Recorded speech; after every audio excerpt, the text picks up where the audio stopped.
So welcome to tonight's UCLA Alumni Association Town Hall.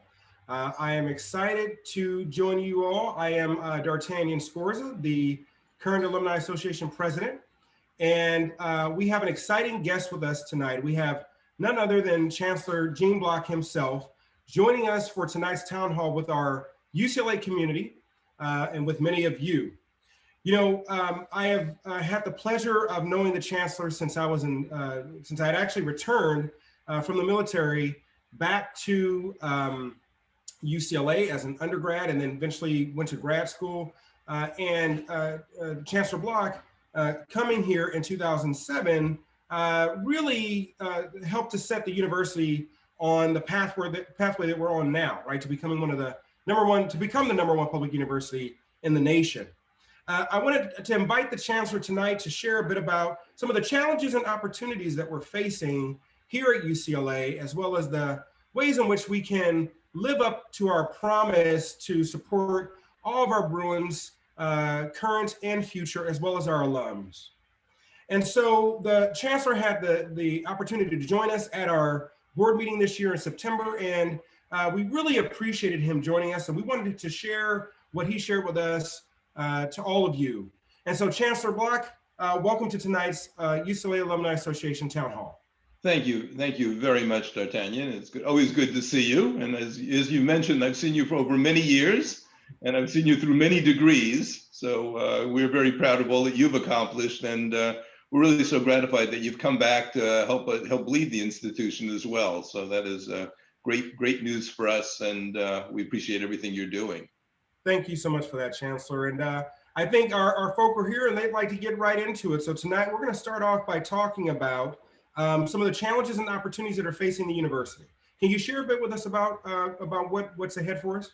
Sure. So, there's immediate challenges which we're all facing, not only at the university, but in our lives. And of course, that's the impending pandemic, which is the continuing pandemic, which we're all struggling with. Obviously, people are affected in their lives, and the university has been impacted, obviously, very severely. So, last March we essentially emptied out. I mean, most of our students left for home, and we transferred most of our courses to online content, to remote education, and that was it was very challenging for faculty and students.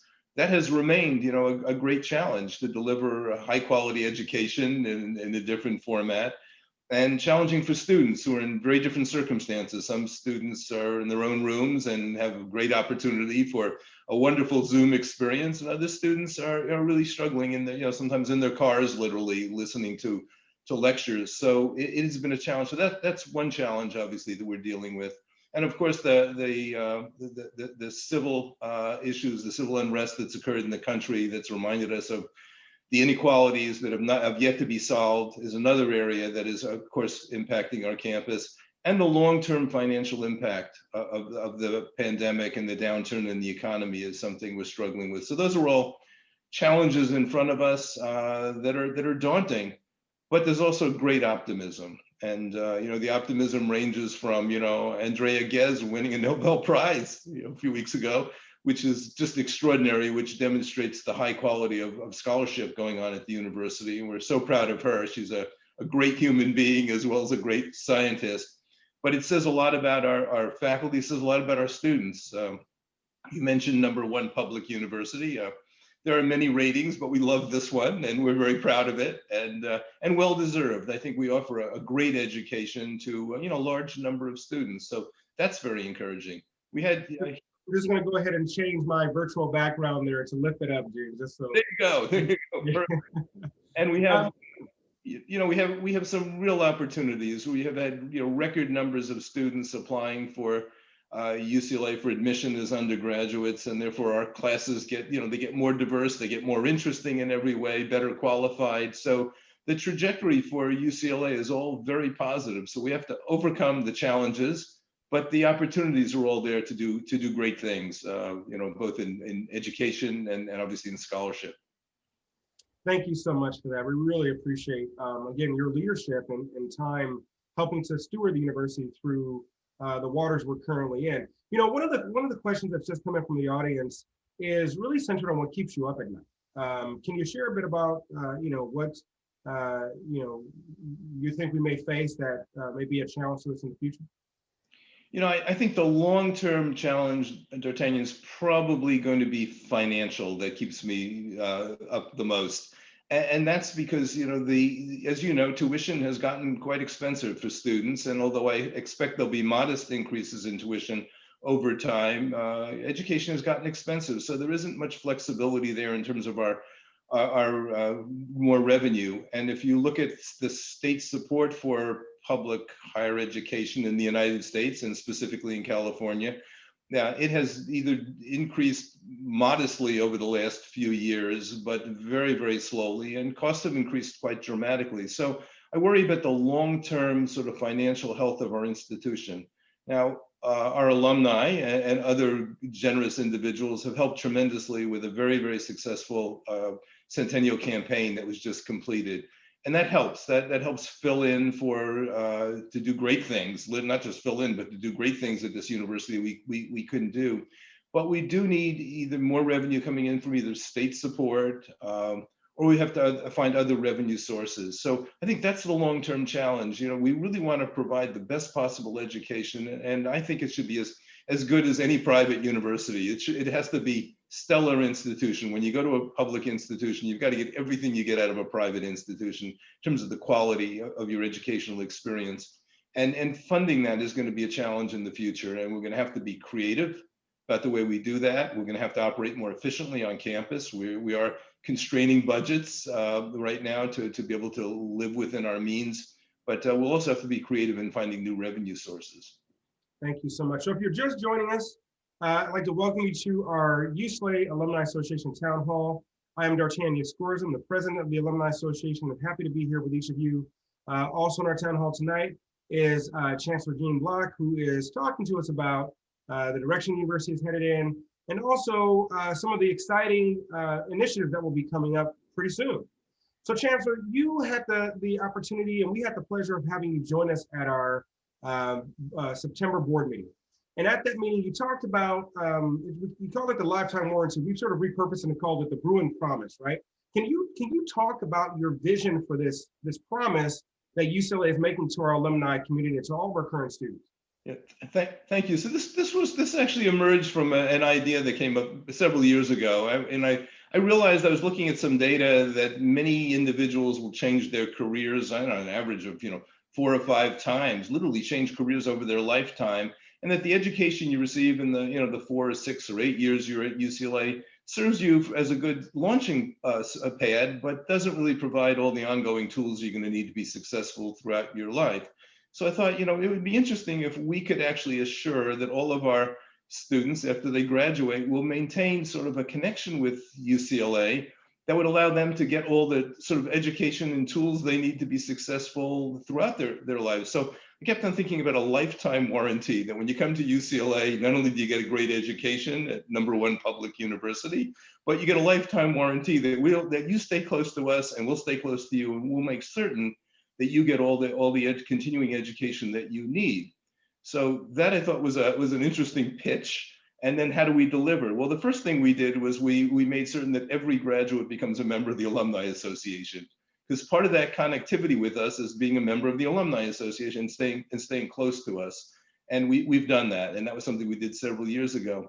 Now, as we're beginning to create more online content, we're actually developing the infrastructure we need to provide lifelong education for alumni. So this is the Bruin Promise, which is a brilliant idea that really is coming out of the Alumni Association leadership, the idea of how we can very creatively use extension, UCLA Extension, which delivers a lot of important and valuable online content, along working with the Alumni Association to really give alumni the tools they'll need, the continuing education to be successful forever. Now, there are lots of alumni associations that offer programs, and we have some great programs that we're already offering, but we really want to be a leader in offering really a tremendous amount of opportunities for people to remain competitive, in their job and satisfied in their life throughout their life. So that's the idea of the Bruin Promise, and I'm really excited that this is more doable now than ever before. We're all better at Zoom.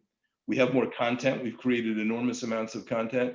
So I think this is the time to actually make the move to really move the needle in terms of providing, really, I'd say lifelong education. I just want to say, Chancellor, that I think this idea has gotten our Alumni Association board and networks really, really excited. And folk are talking about ways they can provide scholarships to future Bruins, and in the leadership of our scholarships team, folk like Jamie Knack and Todd Sargent and others who have been on our board that have really helped to lay the foundation. John Gong, people are super excited about this idea that UCLA is going to be with you throughout your journey, right? As you move through your life stages, either early career, mid-career, or late career, there's going to be a way to connect you, either to professors here at the university. We even talked about maybe even having some alumni come back and provide, guest lectures, et cetera, connecting folks to UCLA One. So if you don't know about UCLA One, I want to encourage you to look us up. UCLA One is our own sort of UCLA version of a professional network, similar to LinkedIn. And it's an opportunity for people to become mentors for students, to get mentored, to learn about Bruin businesses that are out there. It's a great way for the alumni community to connect. And so I just want to let everyone know, if you have questions, please go ahead and send your questions to Julie Sina at jsina@support.ucla.edu. We would love to take your questions and get them to the Chancellor. Again, that's jsina@support.ucla.edu. So Chancellor, more questions are coming in from the audience tonight about our response here to COVID-19. On the previous town hall, we had Vice Chancellor Beck on. He talked about the university's response administratively, but I think people are wondering, about the role that the university is playing as it relates to both remote and distance learning, and recognizing that it's probably going to be here with us for a while. So how do you see it evolving, remote, online, distant learning, evolving as we continue through and beyond the pandemic? So, certainly in terms of the pandemic, thinking in the short term, I mean, I unfortunately, our winter quarter is going to probably look a lot like our fall quarter, and there's not going to be much change. And in the spring, we'll probably hopefully we'll have more students begin to repopulate the campus. But I suspect remote learning will be with us in the spring as well, as either the major methodology or certainly many of the courses. Hopefully the fall will begin to be more normal next year, and we can begin to resume our sort of normal in-person classes. But I think this has had a lasting impact. I think our ability to use remote educational techniques effectively will leave us with new versatility. And that new versatility can be used in a variety of ways, from hybrid classes where more classes, the lectures will be provided remotely and with breakout sections, obviously then in person. So we'll use it probably on campus more effectively. But it also gives us an opportunity, possibly even to increase the number of students that get a UCLA education. Now that frightens everyone, because this is already a very crowded campus. And I don't mean any more people sharing the air on campus at any one time. It's an overpopulated campus. But the idea, for example, that a student that really wants to, let's say, do public service, wants to work in the inner city or wants to go in a remote region and help people and volunteer, could potentially spend a year away from campus, still getting their education through a remote platform, but remaining a student, but not sort of, occupying a garage space at UCLA, so to speak, a bed. And that would allow other students, worthy students, who unfortunately right now we have to reject because we don't have space, to be able to sort of take your spot. And we could increase the effective number of students on campus, pretty substantially by using remote education in ways that allow students to spend more time away from campus and yet continue to get an education. So I think there's a great tool here that can be used certainly for our students, educationally, also potentially for our workforce. We've recognized there are many people working at UCLA, our staff, who work very effectively from home. And that does two things. That allows them not to spend endless amounts of time on the freeways commuting. It reduces the amount of, our carbon footprint, obviously, which is good. But it also opens up spaces on campus for other purposes. Spaces that are administrative can now be used, for example, for more student activity space, which we desperately need. So I think, in this sort of terrible pandemic, which is miserable in nearly every context, there may be a silver lining coming out of this, that we find new ways to work and educate that will be beneficial to our students and our staff and our faculty. That's great. That's really phenomenal to hear that there's some thought being given to the multiple ways that students can participate in UCLA education. Right there are a number of universities across the country that will do joint service learning projects where they can have young folk embedded in organizations or in local businesses for a period of time where they're getting their education, they're getting sort of on-the-job training and support, but they're also gaining valuable experience for their resumes. I mean, there's a number of ways to really think about this. So that's fantastic to hear. But I think one of the questions that's coming in from the audience is really about what sort of permanence this might create for the university. What changes might happen in the operations that may not return to the way things were pre-COVID.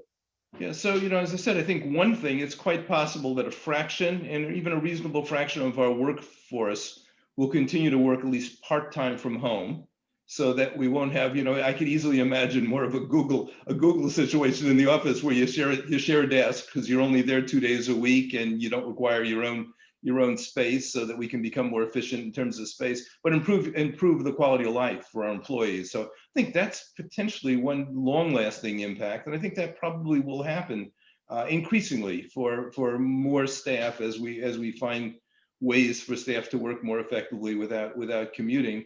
And for students, I really do believe it's going to change quite profoundly. I think we are going to find new ways to have students work remotely, and as you said, pursue their passion, to spend some time doing something else while they're still getting their education. So I think those are changes we'll see. And the other part, of course, with alumni is this idea of using, again, remote platforms for continuing education for alumni. We just have created a lot more content that we probably wouldn't have created if we weren't forced to create it in this emergency, but that's now available. So that content can now be used for alumni as well. So I'm pretty certain there will be changes. I mean, there's no replacement for in-residence education. And I really believe we have to protect this residential experience. And probably you would agree, D'Artagnan, from your experience of being involved in organizations on campus, hard to do that remotely. I mean, there's just something special about being on campus. So we want to protect the residential experience, but it might not be for full 4 years. It may be divided up with times when you're away from campus. Yeah, I lived at the top of the hill, so I remember those days going up and down those stairs. So, no, I appreciate that. So, let's shift gears a bit here.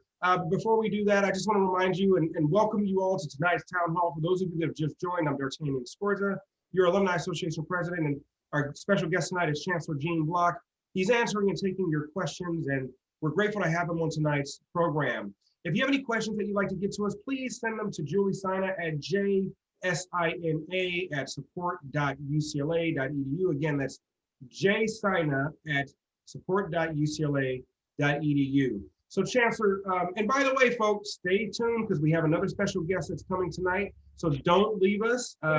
Last time we did this was on Debate Watch Night. So hopefully you all can stay around and stick with us through the end of the program. Chancellor, we're going to shift gears a bit. Sports, right? It's been a topic for colleges and universities across the country.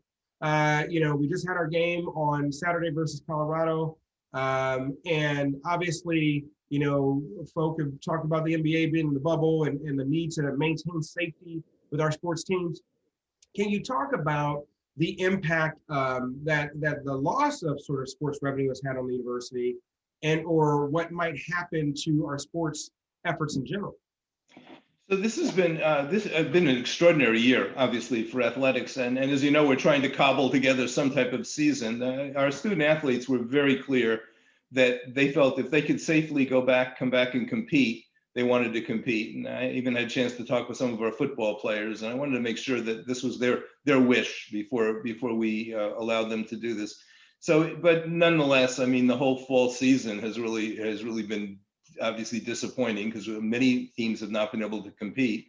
Hopefully it'll get a little better in the spring, and we'll see some more of our spring sports. But there's been significant loss of revenue. I mean, there's no doubt we're not filling the stands, and we'll see what happens with this year. But I think everyone in college athletics recognizes this is just going to be a terrible year financially, and we're just going to have to weather it and get past it.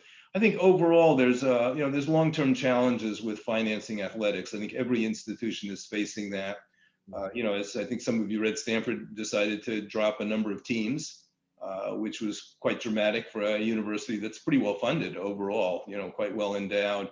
So it was a warning sign for everyone that, challenging times ahead, and we'll have to be mindful of that as we go forward. Athletics plays a very special role at UCLA. Many of our student athletes go on to be not just not just professional athletes, they turn out to be influential people nationally. I mean, Kareem is a spokesperson for the conscience of this country. And so we're very proud, our athletes do more than just, excel in athletics. They really are in many cases leaders, community leaders and national leaders. So we're very enthusiastic about our athletic programs, but it's going to be a challenge. And we have a new athletic director who I think recognizes these challenges and is eager to meet them. Fantastic. Thank you so much for that. So as you're aware, Chancellor, we've been dealing with quite a bit in our society as it relates to racial justice and even, the recent failure of Proposition 16, right? There's a lot of equity issues that are on the table. So let's get into some conversations about equity for the university. So we know that the issues we're dealing with are related to civil unrest, and even the lawsuit to help protect DACA students have all had an impact on our students and our alumni community, both here and even abroad. So can you talk about how UCLA is rising to the challenge to deal with these multiple issues we're dealing with in our society, but also the types of initiative the university has launched to help address what we're facing? Yeah, there's challenges on many fronts, and you've mentioned several of them. For international students, there's been difficulty coming to the U.S. to study. There's been, challenging relationships now that make it hard. And for DACA students, there's been insecurity of whether they can stay in the country. And these are terrible stresses on students. Some of this may get resolved as politics change nationally. We're hopeful that some of these issues will be resolved. Of course, the killing of George Floyd was a wake-up call again. And it wasn't that one incident as terrible as it was. It was just a sequence of continuing problems that we have to face in society. And we recognize that there are problems in society. Some of those problems we at UCLA can't directly impact. We've got to look at our own community and say, how are we doing? Because we should be a model for equity and diversity and inclusion, and where are we falling short? And the executive vice chancellor and I, looked across campus and said, we can be doing more. And part of this is we need better representation in our faculty and our students of underrepresented groups, and specifically, African Americans are just underrepresented throughout academia. And what can we do? And we decided we have to actually act at multiple different levels. Everything from supporting our undergraduate students with the new Black Resource Center to actually support recruitment of additional faculty that study issues of Black life and are involved in promoting, obviously, supporting African American students and faculty on campus. So we decided we're going to make a larger investment, and it's a beginning investment, and we're going to continue to make investments to see whether we can be, literally to move the needle, to look back 5 years from now and say, we're doing better. We have a larger percentage of African American faculty, we have a larger percentage of African American graduate students, and that has to be repeated with other groups as well. There are other underrepresented groups that need attention. So we recognize this is a long-term commitment to, to be able to really make UCLA the #1 public university also in terms of representation. And I think we've made a lot of progress, but there's a lot of work to be done. And I think we're reminded of that all the time, that this is a lifetime of effort that everybody has to put in to make this a more welcoming society for everyone, all of our citizens. Thank you so much for that. And I think a follow-up question to that that's coming into us from our audience is related to the admissions process. So the question that I think folk are asking as it relates to both diversity, equity, and inclusion is, has UCLA's admissions process led to a measurable effect upon our admissions and ideally one that helps to increase diversity within our student population? And if so, in what ways? I'm sorry, please. Okay, let me ask you that question again. So how has UCLA's holistic admissions process led to an increase in diversity? If it has, if it has not, then what might need to be done about it? Yeah. So I think, the UCLA many years ago, now 14 years ago, changed to a holistic admissions process, where we look at a student within the context of their opportunities. And that has had a positive impact. And that, of course, follows the guidelines of Proposition 209, and it's not race-based and it's not gender-based. But it looks at a student in the context of what they've achieved, given what they have, resources they have available. And a student at a more affluent environment have advantages and more advanced placement courses than a student at a less well-resourced high school. So we've been able to take into account many of these aspects, and that's actually led to some improvement in the diversity of our students as we look at students in the context in which they're operating, because they're so different and they have such different opportunities, and you got to try to correct for that. And I think we try to do a good job, and our reviewers try to do a really fair job of looking at students. We're trying to find students with tremendous potential. And there's lots of different indicators of that potential. You use a number of indicators. I think we've been quite successful. So the first part is, so there's three parts to this really. The first part is making sure that you get applicants. So that is, the UCLA has to have a good reputation for students of all backgrounds that they want to apply, because you can't accept the student if they don't apply. So the first thing is you got to have a big pool. And we have to work really hard, and we do work really hard at that, making sure that students from all over the state and all over the country are attracted to come here.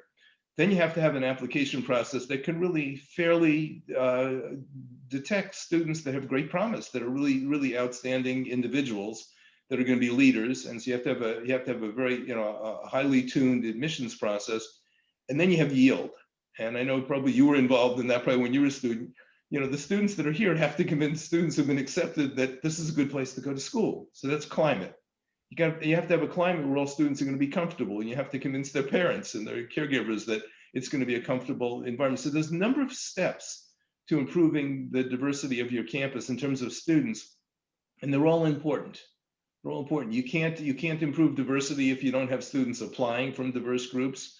You can't have diversity if you accept them, but they reject you because they want to go to another institution. They have to want to go to UCLA. And I'm very proud, if you look at the yield rates, that is the number of students that decide to come here, the yield rates for students from underrepresented groups are just as high as majority students. So I think we're doing a good job, but we have to continue to do better. And some of this is getting right into high schools and helping. I mean, our community school is an example, of a way of actually having our own pipeline of students to provide students with better opportunities in K through 12.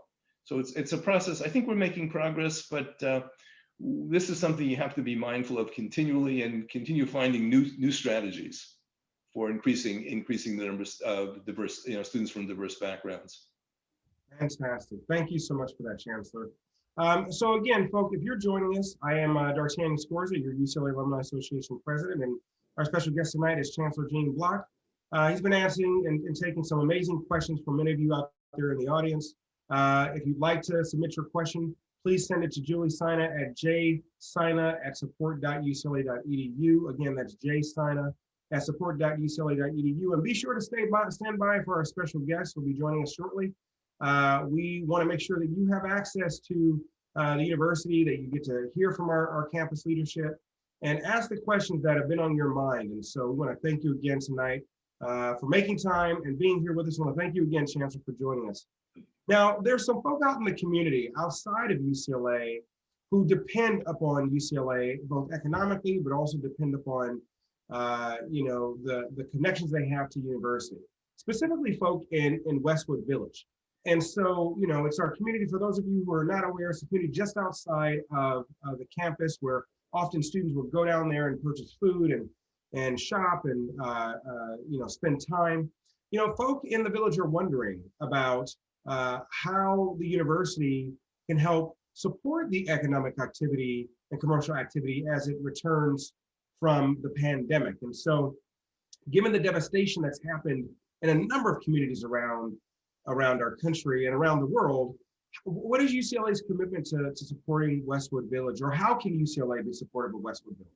So, we've been engaged for many years. We've been engaged in a committee, a Westwood Village committee, to help the community think of ways to make it more attractive. I'd say our new housing, if anyone who now walks around campus, if you're actually close to Westwood, all you'll see are building cranes, construction cranes. And those cranes are, thousands of new beds going up very close to Westwood Village. So they're all walking distance. That could be an important factor. There's going to be a lot more students walking on the street in Westwood Village because they're living right there. And I realized that Carol and I were driving around the other day, and I recognized how close it was to the village and how that's the natural place for many of these students to actually take advantage of, whether it's restaurants or activities going on in the village. So part of this is, I think, having a population of students nearby, certainly much closer than the students that live on the Hill, which is a little bit more of a walk, a trek to get there. So that could be helpful. So there'll be more students living on campus in a convenient location. We're also, as many of you know, we purchased the Crest Theater, which we will eventually, it'll take some time, to turn into a venue for student and other performances. And again, that's on Westwood Boulevard, and that'll be another place that'll draw students to the community. So, having venues actually in the Westwood Village is important, and having students there is really important. So those are some of the ways I think that it's going to be helpful. I really would like to see Westwood thrive. I mean, it just seems to me we have this huge university right here. This is our village. And we'd like to find ways to be successful and give them, where we can partner and work together to create opportunities, we certainly will.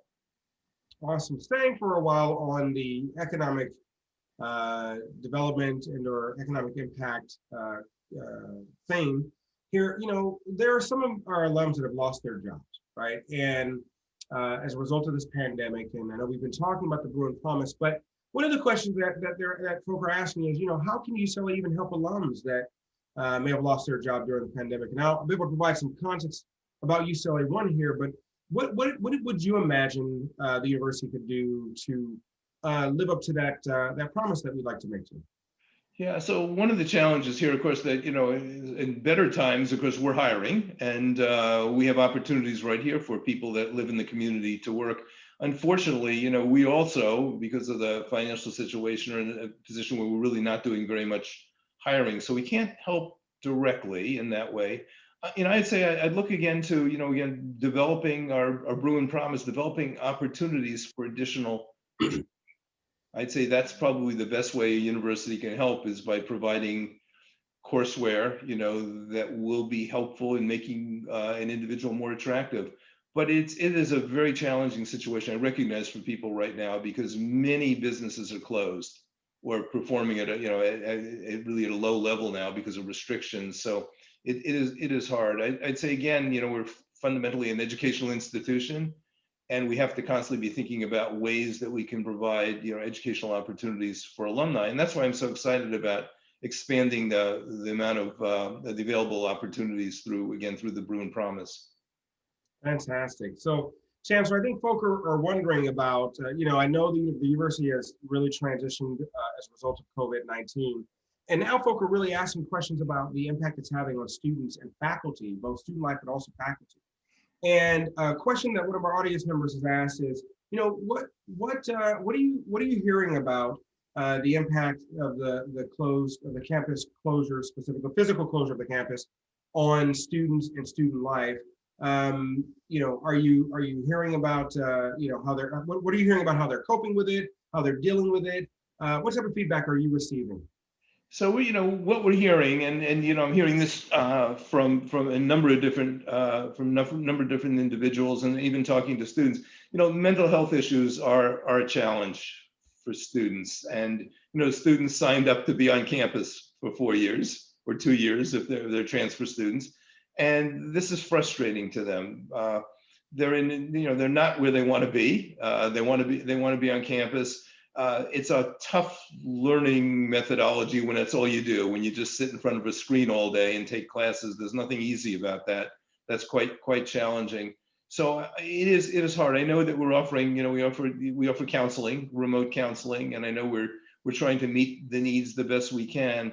But I think that's been challenging. That's a concern nationally about people at home right now, is it's putting enormous stresses on families. So this is a national problem, and we're a part of it. That I think students are really in a very challenging situation, not knowing what the future holds. In that sense, even the news we received yesterday about a vaccine, a successful vaccine, or it looks like a successful vaccine, I think is important because it provides some hope that there's a light to the end of the tunnel. I think that's really important psychologically for people, that, science is going to beat this.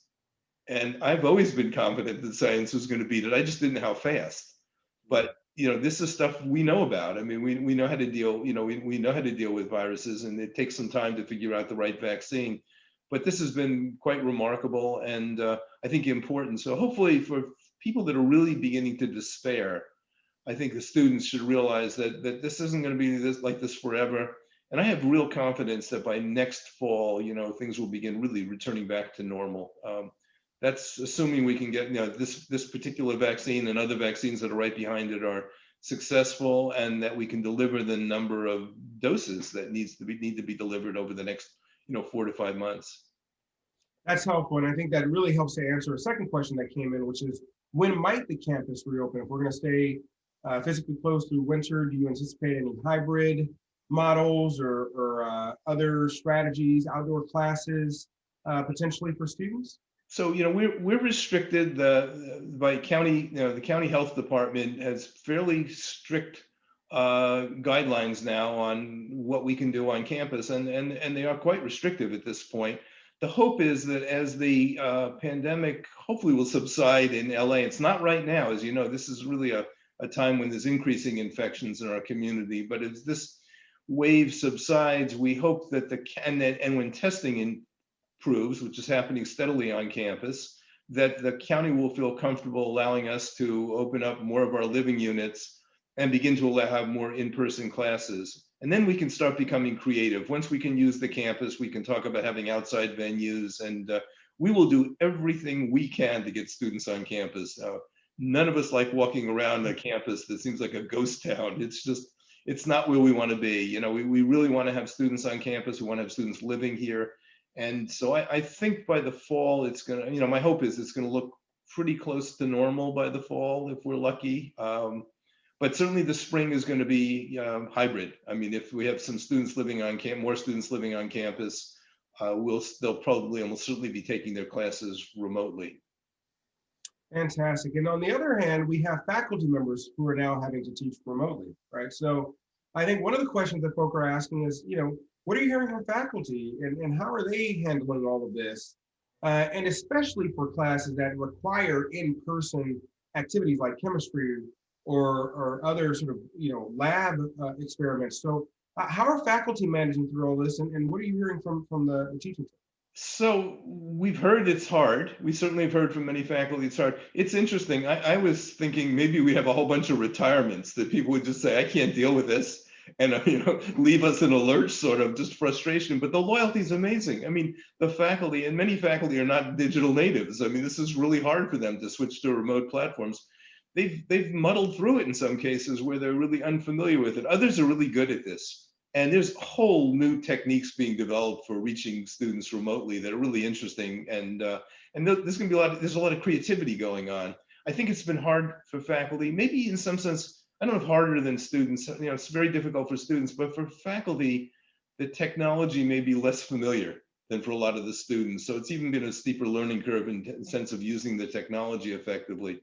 But they seem to have gotten the hang of it. I hear relatively few complaints. I think they recognize that this is not any of our choice. This is something we've been dealt a bad hand here, and we have to sort of make the best of it. But I'd say they've shown great resilience. I'm really proud of the faculty. I'm proud of the students and proud of the faculty. They've stepped up to the plate and are doing the very best they can. Fantastic. So Chancellor, I just want to thank you again for answering all of these questions. I want to thank our audience members for sending them in. If you have any additional questions, we'll do our best to get to them. Again, you can send them directly to Julie Sina at jsina, JSINA at support.ucla.edu. And again, stay tuned for our special guest tonight. I think you're going to enjoy who we're going to have on the call today, who we're going to have on this webinar with us today. So Chancellor, tomorrow's Veterans Day. You've been and I'm a veteran, and you've been a huge supporter of our veterans here at the university. I know that that has been a high priority for you. And so can you talk about some of the initiatives you've launched and the university has launched in support of our veteran community? Well, I think the first thing I did, D'Artagnan, when I came here in 2007 is I realized, we didn't actually celebrate veterans on Veterans Day. I mean, as a community, so we did create, an event that we have every year in the Student Activities Building that is really quite moving for everyone that attends. This is to really thank veterans, and we have a distinguished speaker, and it was always a special event. Unfortunately, this year we have to do this remotely, but that was the first thing. But then, over time, we've created I think a pretty effective Veterans Resource Center, which I hear very positive compliments about. And we tried to focus on the needs of veterans by listening to veterans. And today I was on a Zoom with veterans, so I had a small fireside chat with a group of veterans, again listening to their special concerns. And you as a veteran recognize that you come back, you're older, you're changing in dramatic change in environment, and it takes some special effort on our part to make sure that the campus is welcoming and supportive for veterans. And I think we get better little by little. I have breakfast with veterans about once a year. I used to have, when we were on campus, I'd have breakfast with veterans on the Hill, and I get to hear some of the complaints, and some of them are things that we can really address quite easily once we know about them. So our effort is to make it as welcoming a place as possible and increase the number of veterans coming to UCLA. And today I heard some very specific recommendations about having some more specialization, more people with skills in admissions that can help veterans with applications. So I think that we're going to continue the effort, and we have an obligation to people that have served the country to make sure that UCLA is a great location. Now, to brag a little bit, we were ranked the #1 public university for veterans, which we're very proud of. And as I said to the veterans today, I'd like to be the #1 university, period, public or private. And that's a goal to shoot for. But what it really represents is that we're then doing, we know we're doing a great job, and that's what we want to do, make sure we're doing really all that we can do to support our students, our veterans, and make sure they graduate. That's what's important. Fantastic. So Chancellor, before our special guest joins us, I'm going to try and do what we did at the last session, which is a sort of rapid fire series of questions. We're going to try and get through as many as we can as possible. And then we're going to wrap up with a big question for you towards the end. But one of the questions that's come in from our participants is related to UCLA's efforts around climate change, and specifically how we're going to embrace our place in Los Angeles through research and the use of technology to help address issues related to climate change. Huge area, and it's past the pandemic, it's the real existential threat we all recognize, and we can see the impact already, and we certainly see it in the number of fires happening in California. So it's an enormously important event. Fortunately, we have a grand challenge focused on sustainability and all the issues involved in trying to better control our environment and make it more sustainable. So I think the university is quite focused on it, has lots of expertise, but importantly, there's expertise across the UC system. Here's where the power of 10, where there's a number of campuses that are working in these areas, and we're all sharing information and committed. I mean, we're committed to reducing our carbon footprint dramatically and becoming more sustainable in our energy sources. So I think the UC system as a whole has a really substantial commitment to slowing down and then reversing the changes in the climate. And UCLA is certainly one of the leaders in this area. So I'm pretty confident that we can continue to make important contributions. Fantastic. Another rapid fire question is related to college tenure. So some universities may be changing their tenure program for professors, and it's been noted that there are both pros and cons, but right now, obviously, we're going to be dealing with a significant budget challenge and crisis here very soon. So do you see the UCs or even UCLA reforming the tenure program as well? So tenure is sort of, for many faculty, tenure is one of the real great advantages of being a faculty member, to have the kind of security they feel that comes along with tenure. So it's something that is held emotionally and tightly held by faculty, that is difficult to change, because it really is, it's an employment benefit that's very valuable to faculty. The logic of it is, of course, is that, we want faculty to sometimes hold unpopular views. That's just the nature of academia. You have to be willing to confront issues, and sometimes those issues can make you rather unpopular. And the idea of tenure is to buffer you from that, to give you first to give you some protection from being able to take controversial views, but also to give you the long time horizons you need for really thoughtful work, where scholarship goes on over a long number of years, and it gives you the employment protection you need. That said, it's changed dramatically over the years, post-tenure review and real attention to the fact that you have to continue to remain productive your whole life, and is really important to our institution. So it's evolved over time. And there are many people nowadays at universities that don't have tenure. Even at UCLA, there are many lecturers without the same protections of tenure. And this is an emotional issue on campus. It's debated regularly, as it should be. But I would say the traditional sort of tenure track professor is something that's, certainly not going to change quickly at UCLA. I think there's a belief that it really has value to keeping excellent scholars on campus. And again, you would not be very competitive if other institutions were offering it and you weren't offering it. It might make a big difference in where people decided to hang their hat, your most talented faculty. So it certainly is an employment benefit that faculty appreciate. Awesome. One more question briefly before our guest joins us. So one of the things that folk have wondered about is what the university is doing upon graduation to support students in their transition to a virtual workplace, right? I'll tell you, in my organization, I have about 40 team members, and we're all in a remote working posture, specifically through the end of the year, but we still provide essential services. There's still folks that have to come out. How is the university working to prepare students for this new reality they're dealing with as they graduate and transition into the workforce?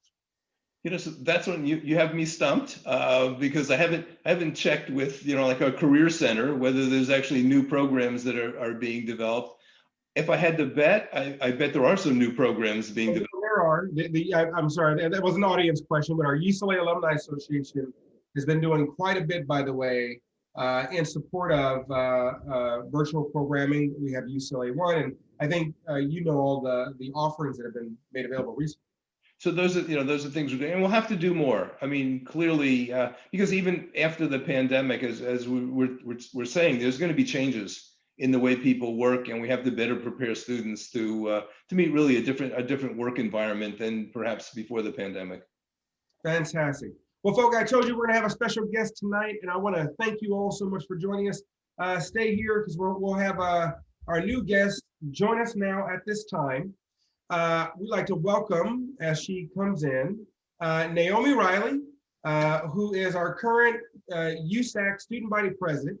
Naomi's leadership has been phenomenal. I've had the pleasure now to get to know her and see her do her work here in the university, while not only being a student, but being a student leader on our campus, supporting not only the student government, but supporting our student-based organizations, and still advocating for students. So Naomi, thank you so much for joining us on tonight's town hall. Of course, thank you so much for having me. You got it. So Naomi, we are so excited to have you, and I know that you have been sort of carrying a huge load, right, given what's been happening with this pandemic.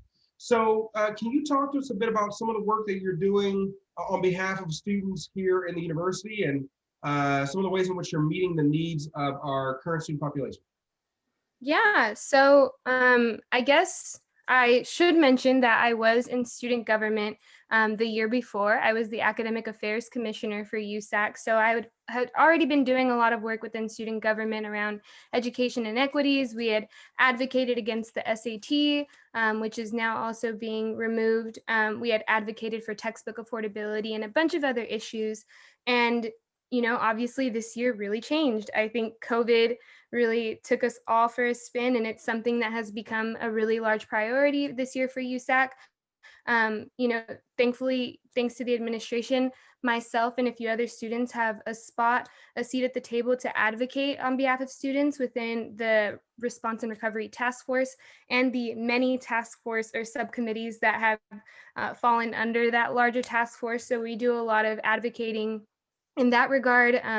You know, we help administrators make decisions, like when it came to figuring out who we were going to keep on campus, which students are going to get housing, and making sure that the most vulnerable students were able to receive that kind of housing. So I would say COVID has been a really large part of our job, but you know, I also think that we have still been able to really tackle issues that we all came into student government really passionate about. One of those, for example, is like student government engagement. I have always been really passionate about making sure that our student government is representative of the diversity that we have at UCLA, whether that be in terms of transfer students, our veteran students, system impacted students, Black, Brown, you name it. We want to make sure that students have a seat at the table. And one of the ways that I've been able to do that this year too, which I'm really excited about, is that we launched our first ever Usat Congressional Advisory Board, which is a space for the many student organizations that we have on campus to be able to, you know, form a closer relationship with USAC, because it is quite well known that USAC hasn't always been engaged with the rest of the student body. So those issues are really pressing. And then, you know, the times that we're in right now, we are focusing on racial justice, addressing longstanding, you know, inequities within the education system, you know, whether that be within UCLA or UC-wide. Myself and our external vice president had the opportunity to really organize UC-wide this year. I serve as the UC Council of Presidents undergrad chair, and then Aiden serves as the UCSA president. So we're working on basic needs issues, racial justice issues on the UC-wide scale. So we are busy this year. Thank you so much for sharing that with us, Naomi. Really appreciate, again, all the work that you're doing, and you know, just trying to take care of your own education. By the way, before we get into the next question, what's your major and what are you hoping to do when you graduate? You got to let the alums that are on here know that today. Yes, so I'm a political science major with a double minor in Chicano studies and African American studies. And I'm hoping I can go to law school after this year. I definitely will be taking a gap year or two to just make sure that all the work that I've done, you know, for these past 4 years, I can take a rest from and do something else that's very nourishing. But I'm hoping to one day become, you know, a civil rights attorney of some sort. Fantastic. Thank you so much for sharing that with us. So Chancellor and Naomi, this question's for both of you, Madam President. You know, you all have had an opportunity to build a relationship this year and obviously in the past. How are you all working together or partnering with each other as university leaders? I think I can kind of take that question, Chancellor Block. Right. You know, like I mentioned earlier, I think COVID was a really large issue that students were passionate about or concerned about, obviously, because it affects our well-being. And one of our immediate concerns was, how are we going to levy our voices on campus? How are we going to make sure that the decisions that are being made actually reflect our needs? And I think that, you know, through being able to serve within these task forces that ultimately report up to Chancellor Block and EVCP Carter, it's been able to give us a voice on campus. You know, thankfully, when issues have arisen on campus, I have had a pretty open communication with Chancellor Block, whether that be through sending our letters to his office or bringing up those issues in our quarterly meetings that we have. But I would say that that's been a really good way to build relationships. And then also I have really good relationships with other administrators. I have biweekly meetings with Vice Chancellor Gordon, who is also, you know, working often with Chancellor Block. So I don't know if I missed anything.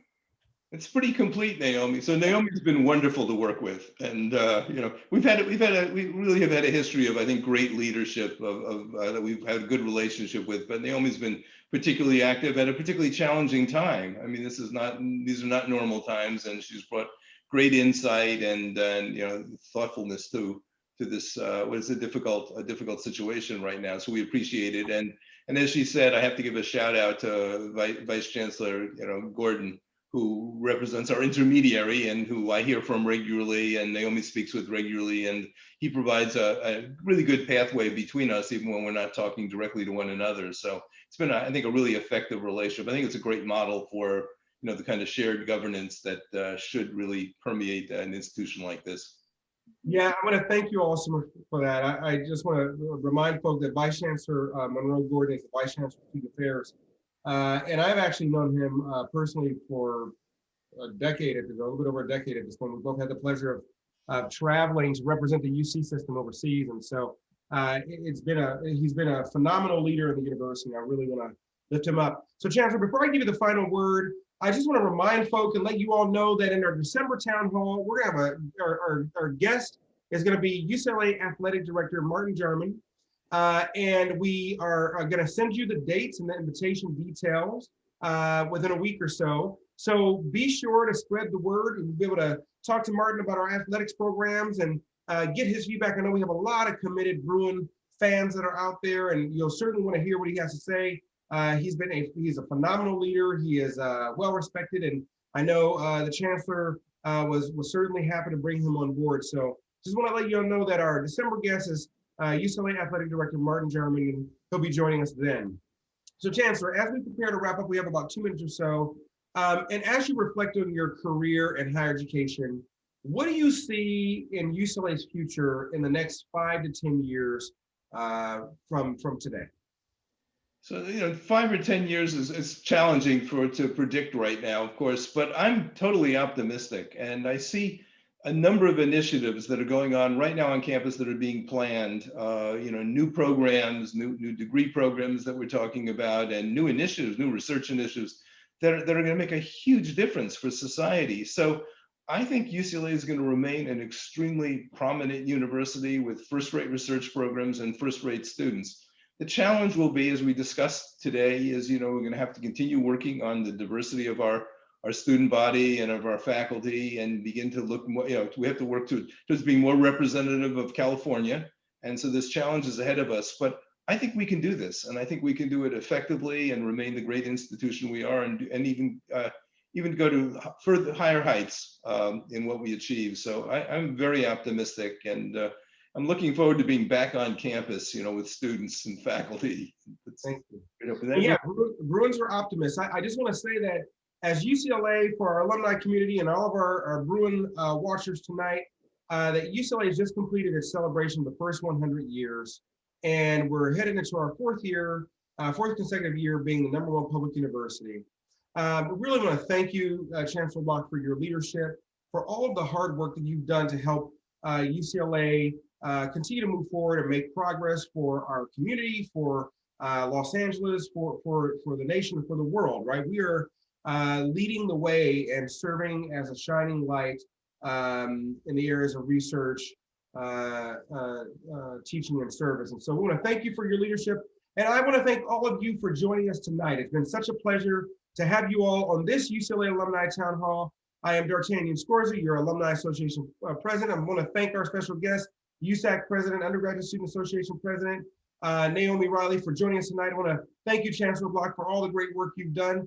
And that's been our town hall for tonight. Thank you.